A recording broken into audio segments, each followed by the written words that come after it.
Monsieur le Président, mes chers collègues, la question de l'arbre est évidemment essentielle dans le contexte de changement climatique.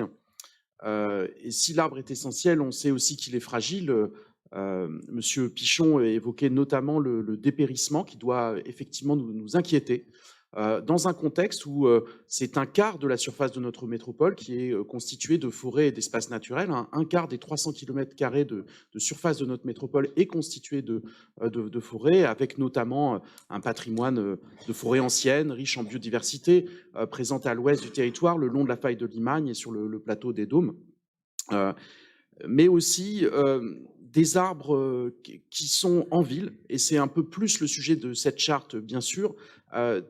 Certains arbres qui sont remarquables par leur ancienneté, leur envergure, leur essence, et c'est un des enjeux du PLU de mieux les protéger.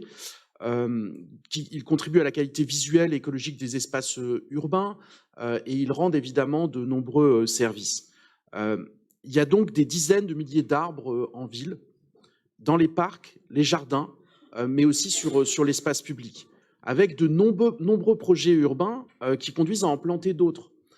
Marion Canales évoquait Inspire et ses 1500 arbres, mais d'autres projets que nous portons, pensons au projet de renouvellement urbain porté par cette métropole à Saint-Jacques, à Saint-Jean, pensons à d'autres projets d'aménagement comme Regensburg, comme les Carmes, comme Delisle, mais aussi je pense à la place de la République à Cournon, François.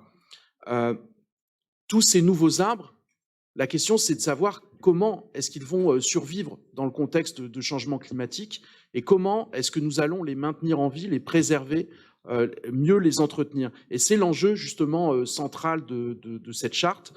On doit quand même reconnaître que dans ce domaine, on a beaucoup d'efforts à faire. Monsieur le Président, vous manifestiez, je pense que vous avez raison, un peu d'impatience dans ce domaine au début de ce débat.